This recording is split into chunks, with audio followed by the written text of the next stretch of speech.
कल्पना कीजिए, एक छोटा सा बालक जिसकी आंखों में मासूमियत है, दिल में कोई छल नहीं, लेकिन भूख इतनी तेज है कि वह आकाश की ओर देखता है और उसे दिखता है एक चमकता हुआ लाल विशाल फल।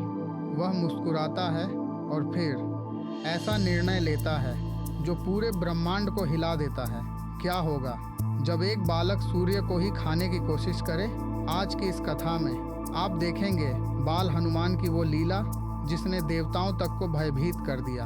हनुमान सिर्फ शक्ति के प्रतीक नहीं थे, उनका बचपन ऊर्जा, चंचलता और नटखटपन से भरा हुआ था। जंगल उनका खेल का मैदान था, पेड़ उनकी सीढ़ियाँ और आसमान उनकी सीमा।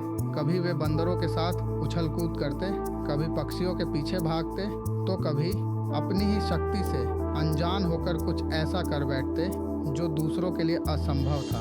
एक दिन खेलते खेलते उन्होंने मजाक में एक पेड़ पकड़ लिया और उसे जड़ से उखाड़ दिया, लेकिन उनके चेहरे पर डर नहीं बल्कि एक मासूम हंसी थी। उन्हें नहीं पता था कि वे कौन हैं, उन्हें नहीं पता था कि उनके अंदर कितनी शक्ति छिपी है। सुबह का समय था, पूरा आकाश लाल और सुनहरे रंग में रंगा हुआ था। सूर्य धीरे धीरे उदय हो रहा था, मानो आकाश में एक विशाल चमकता हुआ फल हो। बाल हनुमान ने उसे देखा और उनकी आंखें चमक उठी। वाह, कितना बड़ा फल है! उनके मन में बस एक ही विचार था, इसे खा लिया जाए। भूख से व्याकुल उस बालक ने सूर्य को एक पका हुआ फल समझ लिया और फिर उन्होंने वह करने का निर्णय लिया जो कोई सोच भी नहीं सकता। हनुमान ने धरती पर अपने पैर जमाए, उनकी आंखें सूर्य पर टिकी थीं। एक गहरी सांस और फिर धड़ाम, उन्होंने एक ऐसी छलांग लगाई जिससे धरती कांप उठी, पेड़ झुक गए, पर्वत हिल गए और एक छोटा सा बालक सीधे आकाश की ओर उड़ चला। वह उड़ते जा रहे थे, ऊपर और ऊपर, बादलों को चीरते हुए, आकाश को पार करते हुए, मानो उन्हें कोई रोक ही नहीं सकता। यह सिर्फ एक छलांग नहीं थी, यह थी एक दिव्य शक्ति की पहली झलक। स्वर्गलोक में अचानक हलचल मच गई, देवता आकाश की ओर देखने लगे।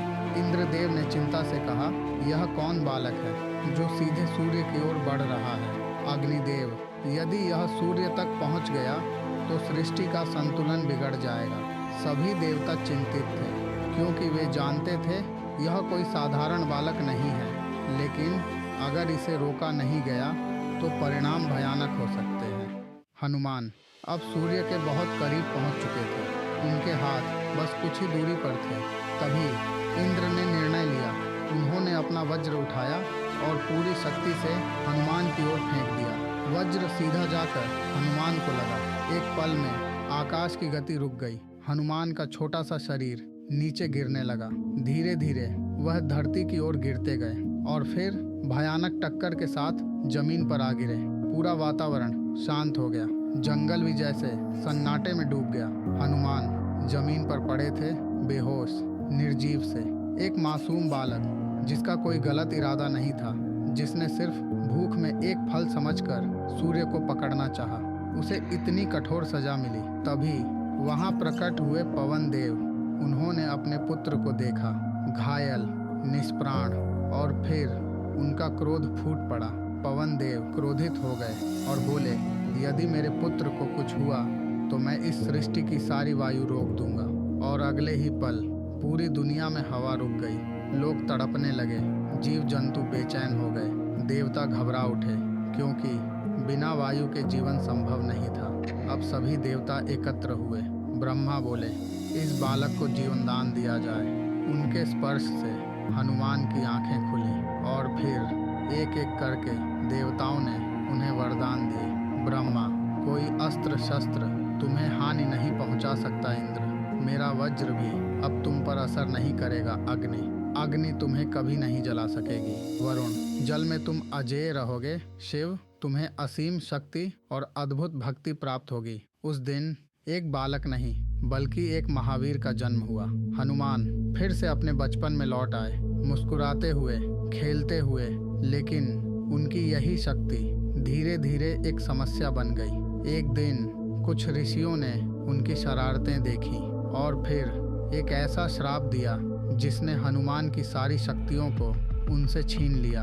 या यूं कहें उन्हें उनकी शक्तियां भूलवा दी गईं। अब सवाल यह है, जब समय आएगा तो हनुमान अपनी शक्तियों को कैसे याद करेंगे, यह जानेंगे अगले भाग में।